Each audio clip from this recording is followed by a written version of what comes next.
नमस्कृत्य नरं चैव नरोत्तमं देवीं सरस्वतीं व्यासं ततो जयमुदीरयेत्। ओम नमो भगवते वासुदेवाय।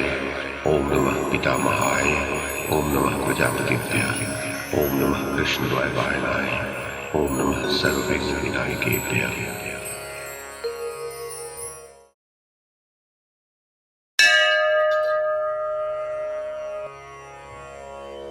वैशंपायन जी कहते हैं, कुरुनंदन, इस प्रकार सारी पृथ्वी को जीतकर अपने धर्म के अनुसार व्यवहार करते हुए पांचों भाई पांडव इस भूमंडल का शासन करने लगे।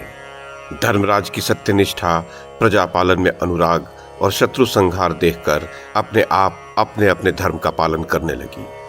शास्त्र के अनुसार कर की वसूली और धर्म पूर्वक शासन करने से समय पर मनचाही वर्षा होने लगी। राष्ट्र सुख समृद्धि से भर गया।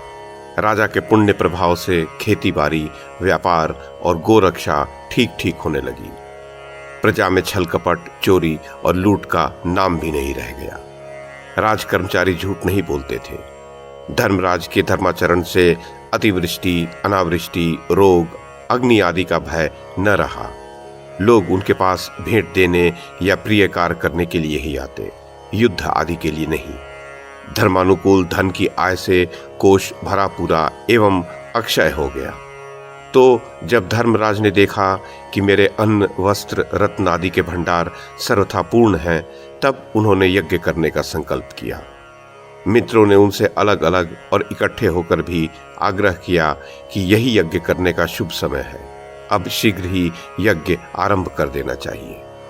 जिन दिनों लोगों का आग्रह सीमा पर पहुंचा, उन्हीं दिनों भगवान श्री कृष्ण स्वयं ही वहां पधारे। जन्मेजय, भगवान श्री कृष्ण स्वयं ही नारायण हैं। वे ही वेद स्वरूप हैं और बड़े बड़े ज्ञानियों के ध्यान में आने वाले हैं। जड़ चेतन में जगत में वे सबसे श्रेष्ठ एवं विश्व ब्रह्मांड के उद्गम स्थान तथा प्रलय स्थान हैं।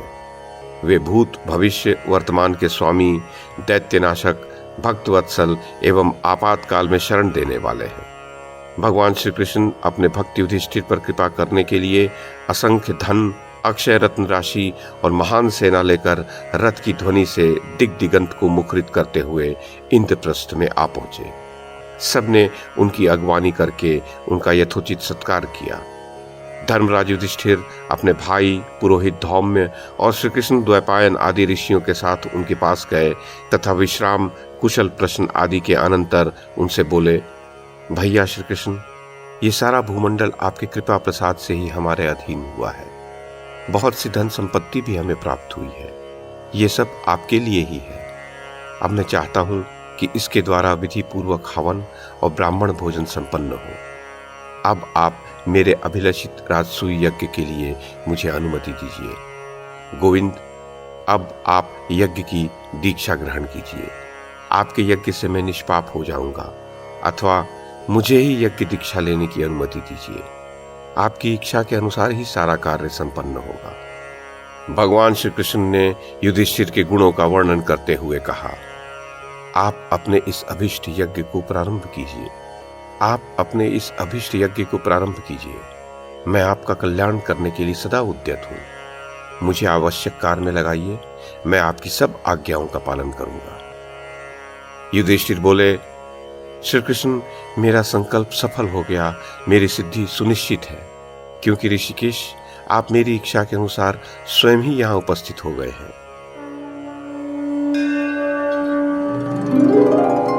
जन्मेजय, भगवान श्री कृष्ण से आज्ञा लेकर भाइयों सहित पांडुनंदन युधिष्ठिर ने राजसूय यज्ञ करने के लिए साधन जुटाना आरंभ किया।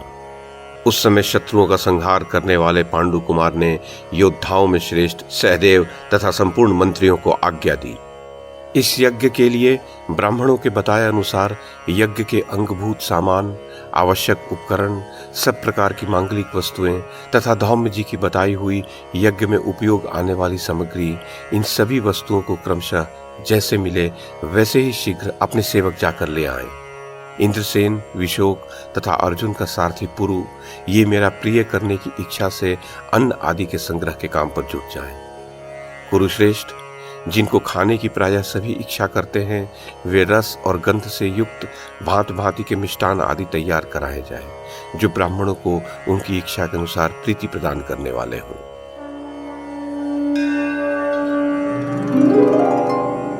जन्मेजय, धर्मराज युधिष्ठिर की यह बात समाप्त होते ही सहदेव ने उनसे निवेदन किया, ये सब व्यवस्था हो चुकी है।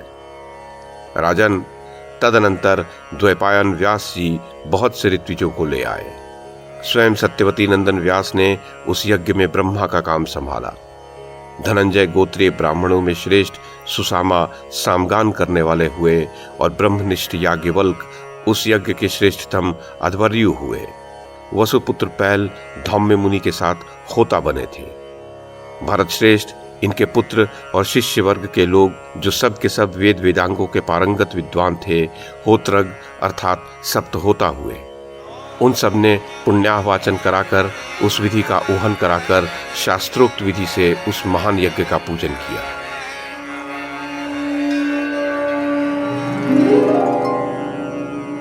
दर्शकों को मैं बता दूं, मैं स्वराज्य प्राप्त करूं, इस उद्देश्य से राजसूय यज्ञ करूंगा इत्यादि रूप के संकल्प को ही ऊहन कहा जाता है।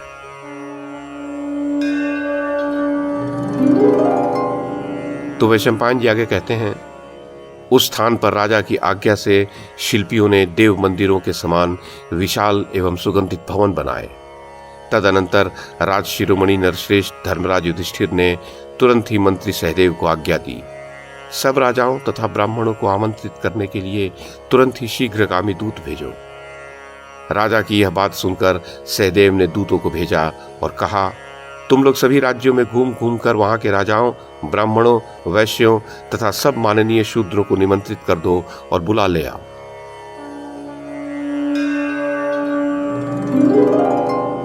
वैशंपायन जी कहते हैं, राजन, तदनंतर सारे शीघ्रगामी दूत गए और उन्होंने ब्राह्मण आदि सब वर्णों के लोगों को निमंत्रित किया तथा बहुतों को वे अपने साथ ही शीघ्र बुला लाए। वे अपने से संबंध रखने वाले अन्य व्यक्तियों को भी साथ लाना न भूले। भारत, तदनंतर वहां आए हुए सब ब्राह्मणों ने ठीक समय पर कुंती पुत्र युधिष्ठिर को राजसूय यज्ञ की दीक्षा दी।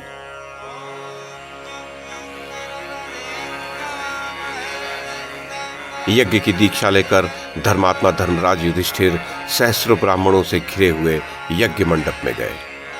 उस समय उनके सगे भाई, जाति बंधु, सुहृद, सहायक, अनेक देशों से आए हुए क्षत्रिय नरेश तथा मंत्रीगण भी थे। नरश्रेष्ठ युधिष्ठिर मूर्तिमान धर्म ही जान पड़ते थे।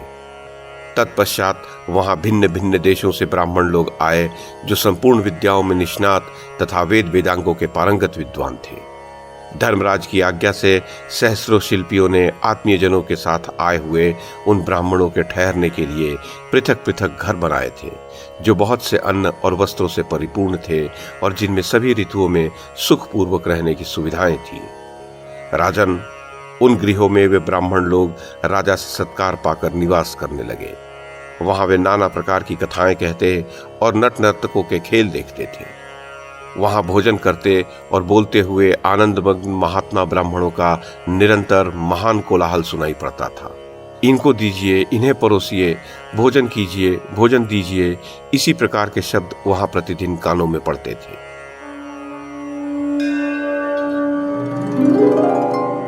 भारत, धर्मराज युधिष्ठिर ने 1,00,000 गौएं, उतनी ही शैयाएं, 1,00,000 स्वर्ण मुद्राएं तथा उतनी ही अविवाहित युवतियां पृथक पृथक ब्राह्मणों को दान की।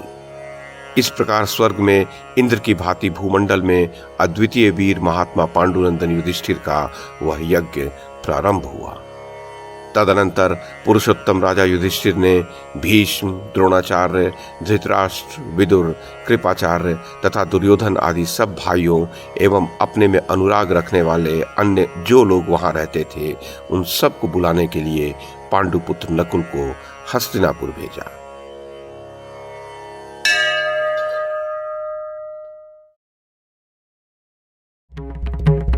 YouTube के माध्यम से महाभारत की कथा को एक श्रृंखला के रूप में प्रस्तुत करने का हमारा ये प्रयास यदि आपको सराहनीय लगा हो तो कृपया इस कड़ी को लाइक और शेयर करें, चैनल को सब्सक्राइब करें और बेल आइकन को दबाएं। साथ में अन्य लोगों को भी देखने के लिए प्रेरित करें।